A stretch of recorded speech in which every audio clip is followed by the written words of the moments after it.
학문과 관련된 에세이에서 보니까 이런 얘기가 들어있었어요. 독서는 온전한 사람을 만든다는 말이에요. 이것은 이제 온전한 사람이라는 것은 뭐 완전한 사람은 세상에 있을 수가 없겠죠. 그러나 사람다운 사람,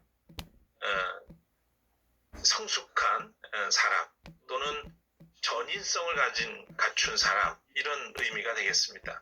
어느 한쪽이 무너진 게 아니라 골고루 아주 안정감 있게 전체적으로 성장한 사람을 말하는데, 또 토론은 민첩한 사람을 만들고 글쓰기는 정확한 사람을 만든다 그랬어요. 그래서 우리가 독서 활동이 책을 읽는 것으로 끝나는 것은 바람직하지 않죠. 읽은 책을 가지고 다른 사람들과 이야기를 나누는 것은 굉장히 중요합니다.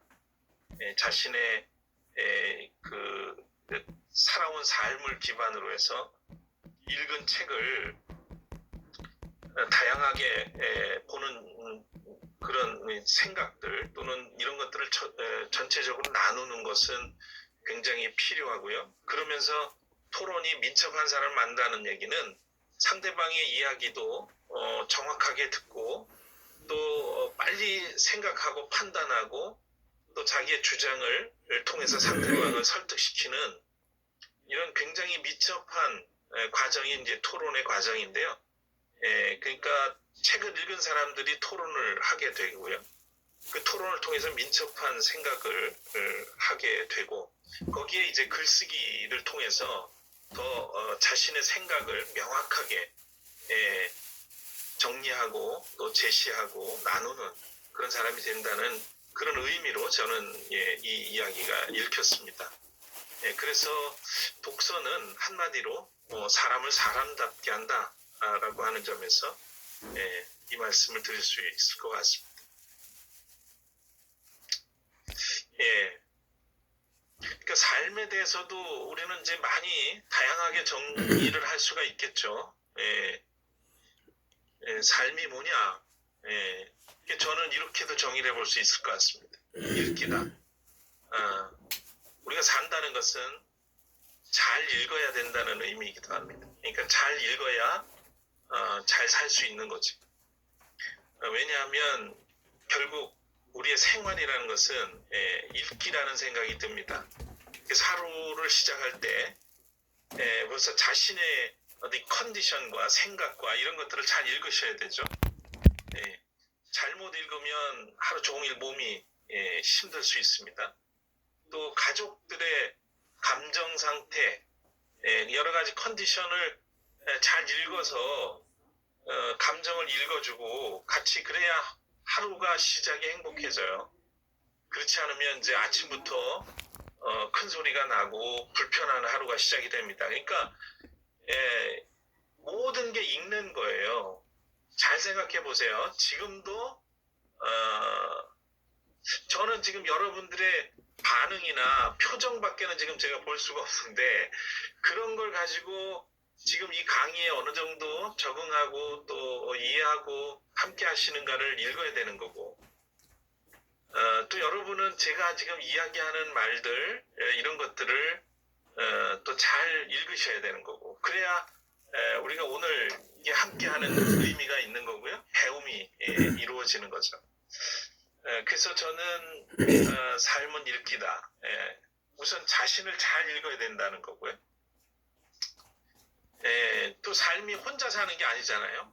지금 우리는 모든 관계 속에서 살아갑니다.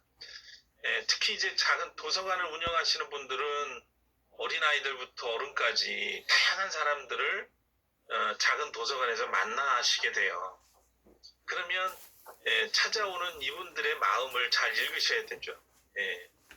어떤 의도를 갖고 왔는지, 도움을 받고 싶어서 왔는지, 책을 읽기 위해서 왔는지, 아니면 누군가와 대화를 이야기를 나누고 싶어서 왔는지, 이런 것들을 좀 잘 순간 읽으셔야지 그분의 욕구를 우리가 함께 공유하면서 행복한 시간들을 함께 할 수가 있는 거죠.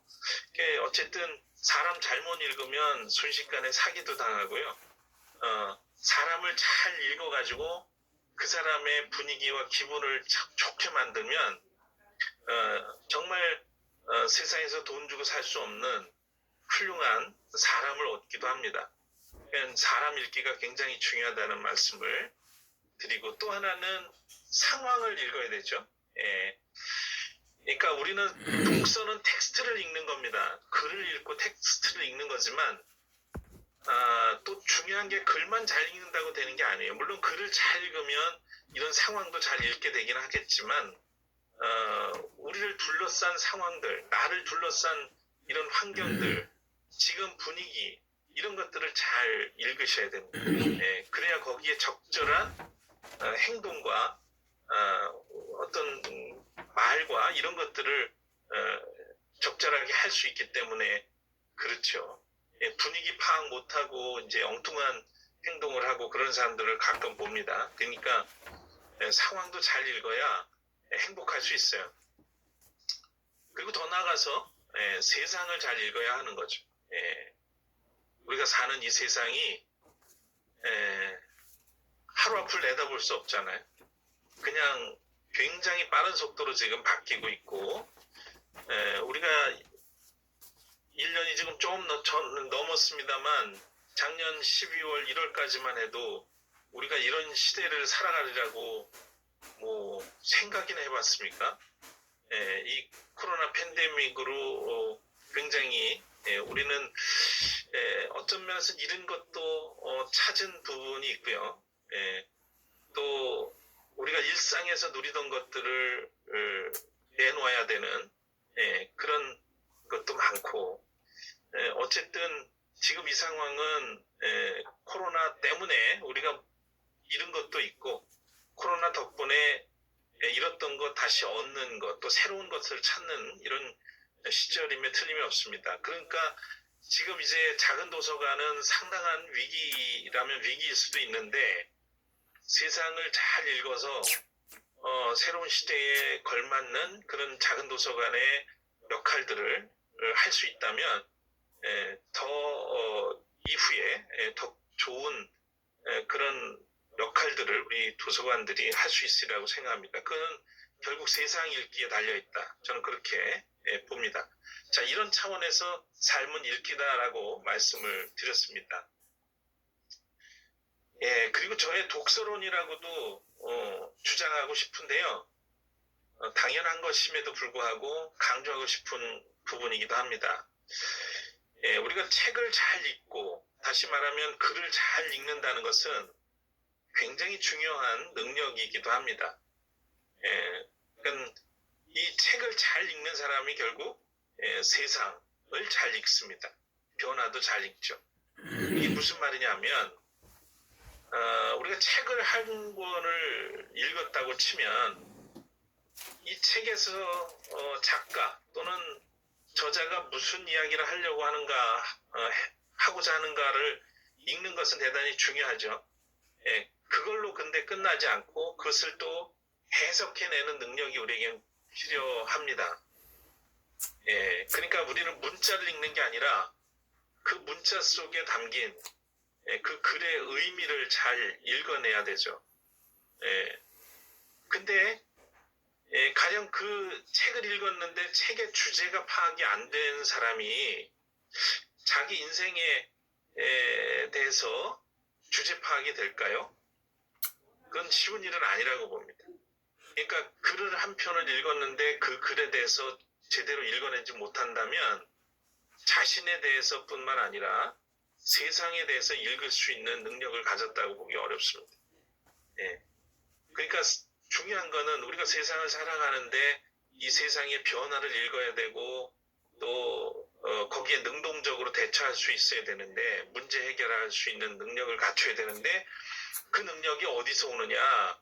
가장 기본은 글 읽기에서부터 온다, 이렇게 보는 거예요. 그래서 글을 잘 읽는 사람이 자신도 읽고 다른 사람들도 읽고 또 상황도 읽고 세상의 변화도 읽을 수 있다라고 하는 게 제 생각입니다. 그래서 어려서부터 글을 읽기를 잘 배우고 또 폭넓게 책을 읽어서 전인적으로 성장하는 것도 굉장히 중요한 부분이라고 봅니다. 그러니까 요즘에 이제 우리 학교 교육이 교과서를 달달 외우고 문제집 풀고 이런 교육이 돼버린 것에 대해서는 뭐 아주 오래된 일입니다만 그럼에도 불구하고 이 교육에서 빨리 벗어나지 못하는 것에 대해서는 참 안타까운 일이 아닐 수 없습니다. 예. 문제풀이로 요령을 배우고 그런 거에 익숙한 거죠. 근데 글을 읽고 요약하고 또 글을 해석하고 또 자기만의 그런 이야기들을 그 책을 통해서 이야기를 할 수 있어야 되고 이런 교육들이 우리는 사실 그동안 소홀히 해왔던 게 사실입니다. 제가 독일에 가서 이제 한 10년 가까이 있었는데요. 독일의 학교에는 교과서가 없습니다. 우리는 여러 가지 자료들을 모아가지고 그 학년에 맞는 아이들이 꼭 필요하다고 하는 것을 교과서에 모아놓고 가르치잖아요. 그걸 외우게 하고 그걸 갖고 시험을 치고 이렇게 합니다.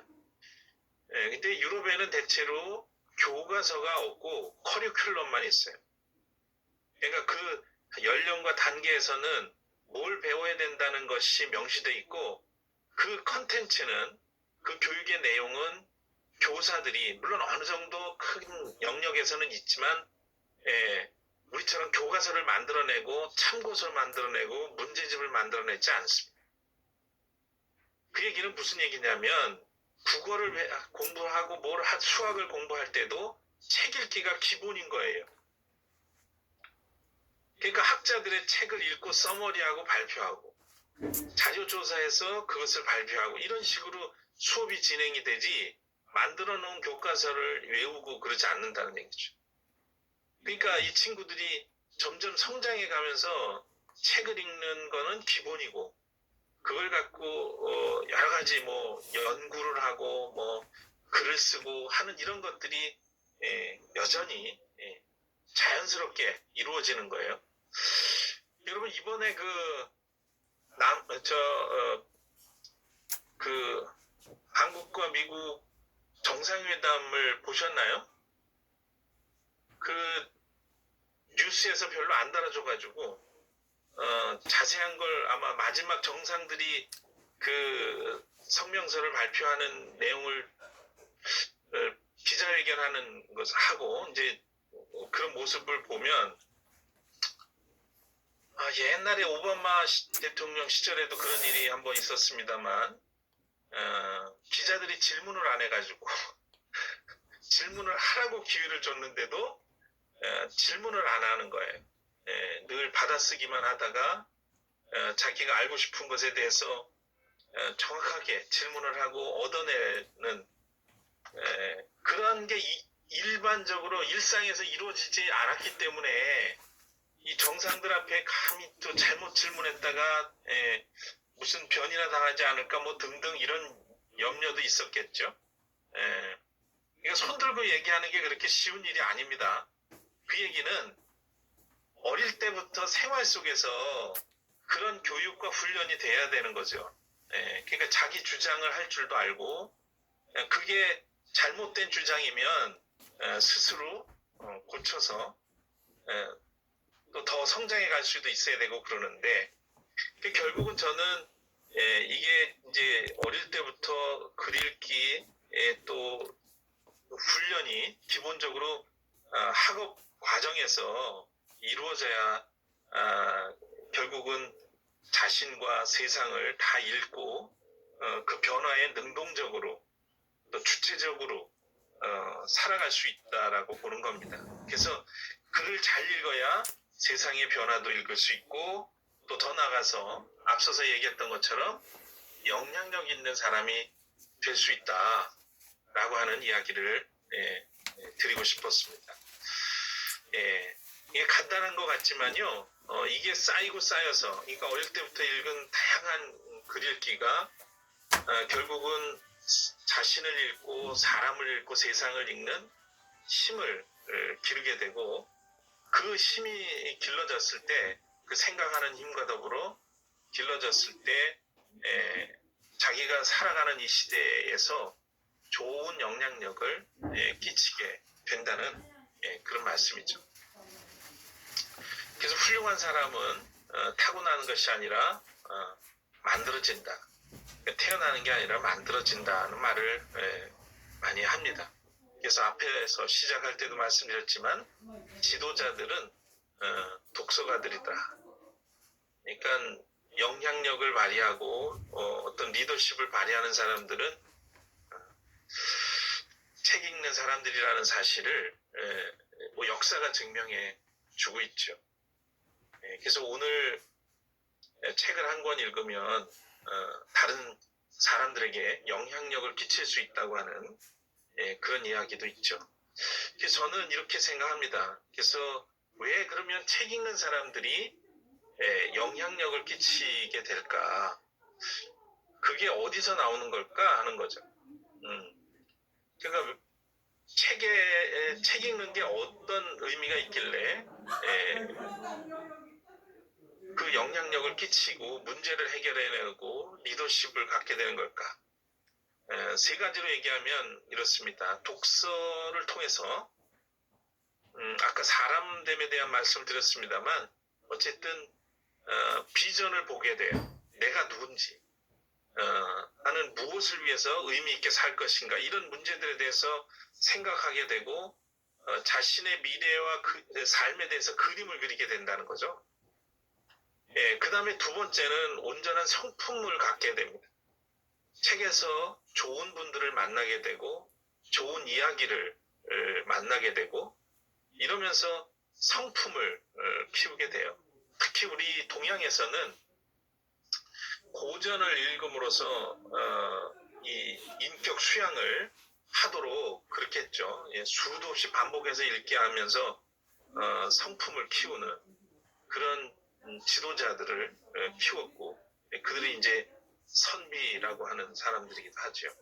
이게 우리나라뿐만 아니라 어쨌든 동서양을 막론하고 훌륭한 분들을 보면 책 읽기를 통해서 성품을 키웠다는 것을 볼 수 있고요.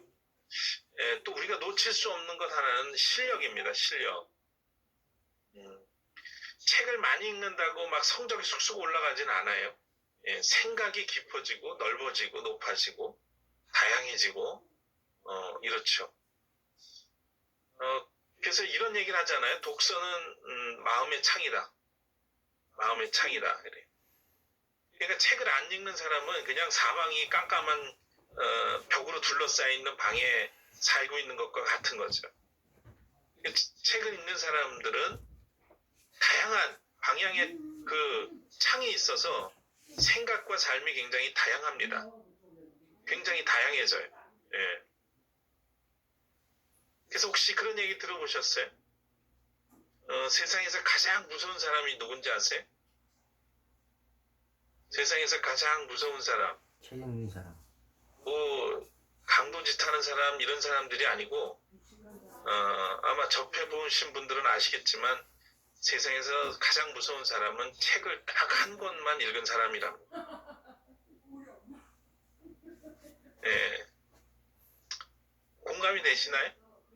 그러니까 자기가 아는 게 그거 하나밖에 없어요. 그래서 그걸 포기하면 자기를 부정하는 일이 되기 때문에 틀려도 그걸 무조건 우기게 되고 그래서 다른 이야기를 들을 수가 없어요. 참 위험하고 그런 사람이에요. 그러니까. 그래서 책을 다양하게 읽어서 실력을 갖추는 게 실력은 한마디로 능력이죠. 역량을 키우는 거예요. 어떤 문제가 있을 때 그 문제를 의미 있게 해결해내는 그런 능력을 실력이라고 그래요. 그러니까 성적 좋은 게 실력이라고 할 수는 없어요. 잘 아시겠지만 우리나라에 성적 좋은 사람들이 가는 대학이 있습니다. 그 대학 나온 사람들이 지금 하는 일들을 보면 그 중에서도 아주 훌륭한 분들도 있어요. 덜어는. 그런데 좋은 자리, 영향력 있는 자리를 꿰뚫고 앉아가지고 잘하면 좋겠는데 굉장히 아주 이기적이고 그런 사람들이 얼마나 많은지 모릅니다. 자기 배 불리기 위해서 사는 사람들. 이런 사람들이 굉장히 많아요. 그러니까 성적과 실력은 다른 차원입니다. 예. 그래서 책을 많이 읽는 애들은 이해력이 좋고, 사고력이 있고, 표현력이 있고, 그래요. 예, 그런데, 요즘 우리 학교, 이렇게 다니는 학교에서는 성적이 꼭 높다고는 볼 수 없어요. 예.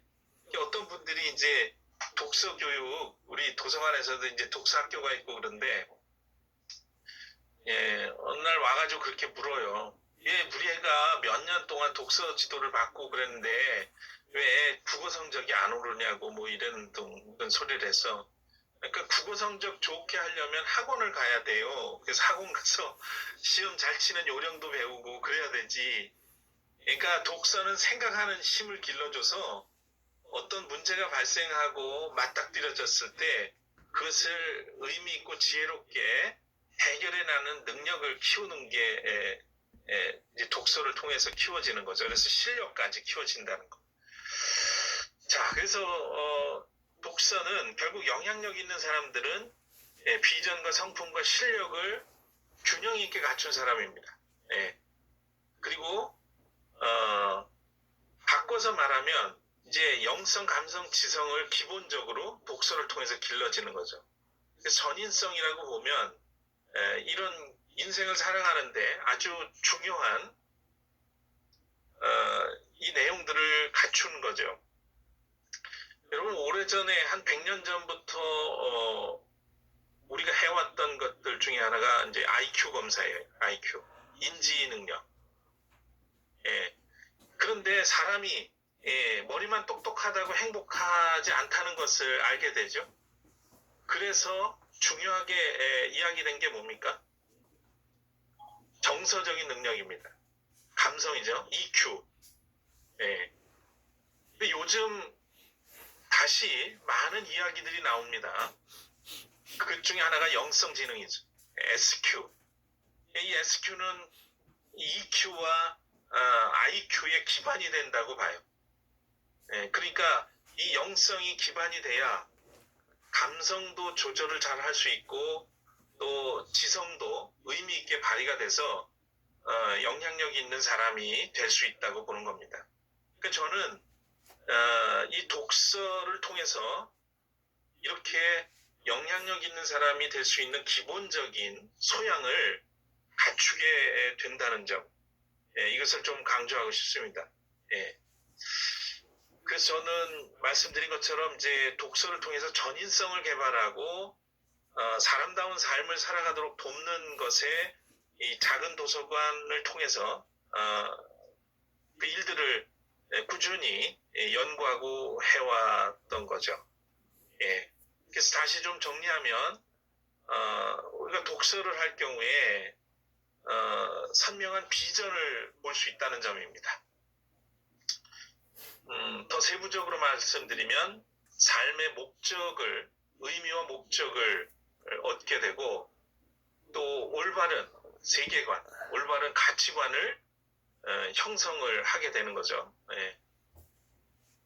그러니까 난 어떤 삶을 살 건가라고 하는 이런 문제에 대해서 스스로 답할 수 있는 힘이 길러지는 겁니다. 자, 두 번째는 온전한 성품. 이것은 다른 사람들과 관계, 물론 자신을 위해서도 그렇지만 다른 사람들과의 관계에서 성품은 굉장히 중요한 문제죠. 그래서 공감력을 키울 수 있고 또 협업력. 요즘은 결국 시대가 온통 네트워크 형성이 되어 있습니다. 과거에 이효령 교수께서 그런 얘기를 한 적이 있어요. 산업사회는 개미 시대라는 거예요. 개미처럼 열심히 일하는 사람이 성공하고 열심히 일한 사람이 행복한 시대였으나 정보화 시대는 거미의 시대다 그래. 거미. 그러니까 망을 형성해 놓고 누구와 어떻게 관계를 하느냐에 따라서 그 삶이 행복하고 또 의미 있어질 수 있다. 이런 얘기죠. 그러니까 지금은 강력하게 지금 미래 시대에 중요한 거는 협업 능력이에요. 혼자 잘해서 잘 살 수가 없습니다.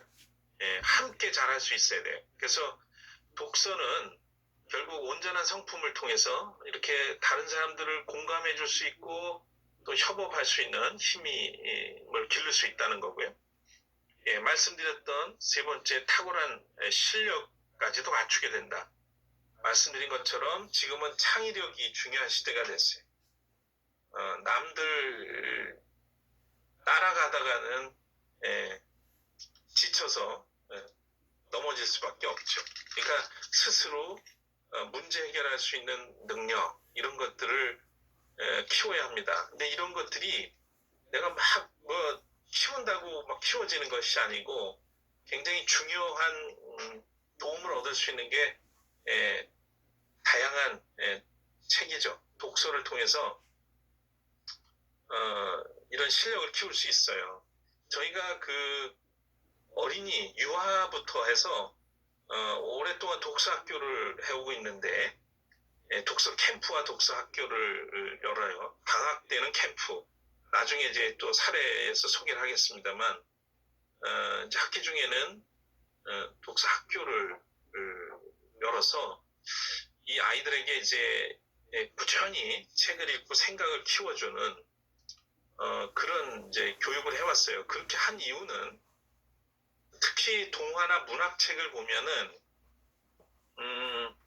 그 문학 작품 자체가 어떤 사건의 발단이 있고 그 다음에 전개가 되고 위기가 있고 절정이 있고 그 다음에 종결이 되는데 이 이야기의 패턴을 이 문학 작품이 갖고 있는 이 스토리의 구성을 잘 이해하면 나중에 어떤 상황에서도 그런 문제들을 해결해내는 힘을 기르게 된다는 거예요. 쉽게 말하면 문학작품 동화나 소설 같은 경우에 그렇잖아요. 그거는 허구란 말이죠. 그러니까 있을 법한 이야기예요. 누구나 삶 속에서 또 경험할 수도 있는 그런 이야기고 또 실제에서 경험하지 못하는 것인데 작품을 통해서 경험하게 되는 거죠. 그래서 어려서부터 많은 문학작품을 읽는 게 중요한 것이 그 속에 어떤 등장인물이 있고 등장인물 간의 어떤 사건을 통해서 갈등이 생기고 그 갈등이 풀어져가는 과정이 이야기의 전개 과정이란 말이에요. 그래서 그걸 통해서 간접적으로 배우는 거죠. 우리가 살면서 모든 걸 다 직접적으로 경험할 수는 없습니다.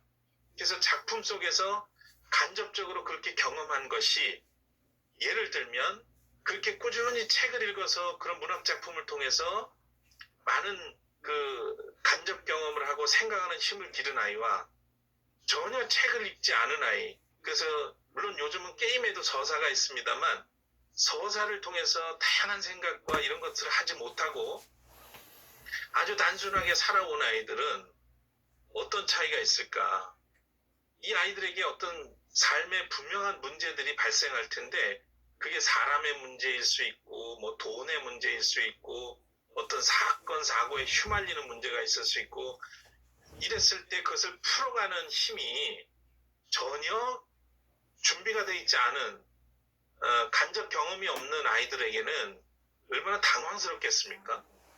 그러나 어릴 때부터 그런 문학작품을 통해서 그런 경험들을 한 아이들은 어떤 문제가 발생했을 때 비슷한 경우를 떠올리게 될 거란 말이에요. 그리고 그것을 자신에게 이입을 시켜서 어떻게 해결하면 더 의미가 있겠다라고 하는 생각을 가지고 문제에 접근하게 되는 거죠. 이거는 하루아침에 되는 게 아니에요. 그래서 어려서부터 좋은 책을 읽히는 것, 그리고 그것을 통해서 문제 해결에 나가는 힘을 길러주는 것은 저는 부모들이 아이들에게 물려주는 그 어떤 재산보다도 값진 재산이라고 생각하고요. 또 우리가 작은 도서관에서 이런 의미 있는 일들을 통해서 사람을 키워내는 것, 이 보람이 가장 크다고 저는 생각을 합니다. 그래서 결국은 자신만을 위해서 사는 사람이 아니라 우리가 속한 사회, 또 또 우리가 함께 살아가는 인류, 이런 더 넓고 큰 생각을 가지고 남을 섬길 줄 아는 사람으로 성장시키는 거죠. 저희가 이 작은 도서관을 통해서 그냥 큰 도서관은, 저 공공도서관은 주로 뭐 자기 필요에 의해서 이용자들이 왔다가 가는 곳이지만, 저는 작은 도서관은 굉장히 인간적인 그런 도서관이라고 생각이 들어요. 또 관계 중심의 도서관이 돼야 되고, 그래서 한번 작은 도서관에 왔다가 인상이 좋지 않으면 또 쉽게 안 오죠. 그렇게 되는데, 뭔가 작은 도서관에 왔다가 사랑방처럼 느껴지고 어떤 인간미를 경험을 하면 굉장히 많은 분들이 오게 되는 거예요. 그래서 우리 도서관은 이제 아주 어린애들부터 오는 그런 도서관이었는데, 제가 가끔 이렇게 오후 시간에 보면 유치원 갔다가 이제 저희 도서관에 오는 아이들을 보면 와서 수다를 그렇게 떱니다. 뭐 학원에서 있었던 일, 유치원에서 있었던 일, 뭐 집에서 있었던 일, 자기 엄마 아빠가 뭐 한 이런 일들까지도 나한테 들려주고, 내가 원치 않아도 막 그것은 뭔가 와서 이야기하고 싶고 들려주고 싶고 뭔가 마음이 그렇다는 거니까요. 그래서 이 도서관을 통해서 우리는 그런 작은 도서관이 되어야 되고, 결국 이 작은 도서관을 통해서 자기들이 누리고 경험한 그런 것이 나중에 그들의 삶을 통해서 또 삶의 현장에서 펼쳐지게 되는 겁니다. 그래서 작은 도서관에서 그냥 책만 읽고 하는 그런 공간이라기보다는 사람과 사람이 만나고 세대와 세대가 만나고, 그래서 뭔가 의미 있는 일들을 하고, 그걸 통해서 좀 더 마음이 따뜻한 그런 곳이 돼서 나도 나중에 어른이 되면 이 작은 도서관 같은 그런 사람이 돼야 되겠다, 또는 이렇게 남을 섬기는 사람이 돼야 되겠다는 그런 꿈을 갖게 해주는 거, 이것이 참 중요하고 의미 있다, 이렇게 생각을 합니다. 자, 그래서 여기까지 이제 제가 말씀을 드렸는데요. 뭐 몇 시간도 사실 할 수 있는 이야기들은 있지만, 이런 기반을 가지고 저는 우리가 있는 지금 부산의 남구인데요. 요 지역에 공공도서관이 없었어요. 그러니까 거리 약 30분 정도 가야 뭐 걸어가고 또 차를 타거나 걸어가도 20-30분 걸리는 곳에 이제 도서관이 있었는데, 우리 아이들을 데리고 처음에 거기까지 가려니까 쉽지가 않더라고요. 그래서 바로 우리 지금 있는 도서관 앞에는 초등학교, 중학교, 고등학교가 있고, 대학교도 캠퍼스가 한 5개 정도 1km 반경 안에 있는 그런 지역입니다. 그래서 뭘 하면 좋을까, 마을을 위해서 우리가 뭘 하면 좋을까 하는 생각을 하다가 결국 작은 도서관을 만들게 된 건데요. 우리 집에 원래 아이들이 이제 그때 5살, 3살 요럴 나이에 부산에 오게 됐어요. 그래서 여기에 인천에서 왔습니다. 그리고 가정도서관을 원래 인천에서부터 있었는데, 그걸 가지고 이제 다 가지고 와서 부산에 이사 오면서도 집에 작은 이렇게 한 모퉁이에 도서관이라고 이름을 붙여가지고 있었죠. 이런 것들이 이제 그 기반이 된 거예요. 그리고 아이들을 보니까 문방구 앞에 있는 조그만 우리 아이들 말고 이제 학교 다니는 아이들을 이렇게 보게 되는데, 어느 날 보니까 문방구 앞에서 그 100원짜리 넣고 하는 게임기, 거기에 매달려서 열심히 그 게임들을 하더라고요. 근데 게임기 앞에 앉은 애들은 2명이지만 한 5-6명이 거기를 둘러싸서 그거 구경하고 있는 그런 모습을 보게 됐어요. 저 아이들이 학교 끝나고 그 책도 읽고 놀면 참 좋겠다 하는 생각이 들어서 제가 작은 도서관을 그래서 만들게 됐습니다. 저 아이들을 게임기 앞에 놀게 하지 말고 책의 숲에서 놀게 하자. 그러니까 도시 아이들이 저는 시골에서 살아서 사실 제 책이 자연이었고 제 삶의 공간이 숲이었고 그랬어요. 그런데 도시 아이들은 그런 걸 보니까 조금 안타까운 마음도 들고 그래서 책의 숲에서 놀게 해줘야 되겠다 하는 그런 마음이 제 마음속에 생겨가지고 작은 도서관을 세우게 됐어요. 그래서 도서관을 통해서 교육과 문화를 다양하게 접하게 하고 경험하게 해서 이 지역의 어린아이들부터 주민들의 삶을 좀 더 풍요롭게 해주고 싶은 그런 마음이 있었습니다. 물론 1차적으로는 우리 아이들에게도 좋은 다양한 책을 읽도록 기회를 주고 싶었고요. 우리 아이들을 또 키우다 보니까 동네 아이들이 또 애틋한 마음으로 보여지는 거죠. 그래서 어쨌든 이 아이들에게 책의 숲을 만들어주자 하는 게 샘터 꿈의 도서관을 세우게 된 그런 배경이 되겠습니다. 지금 한 50분 된 것 같은데요. 뭐 55분이나 됐네요. 그러면 한 5분 정도 쉬고 이어서 가겠습니다. 잠시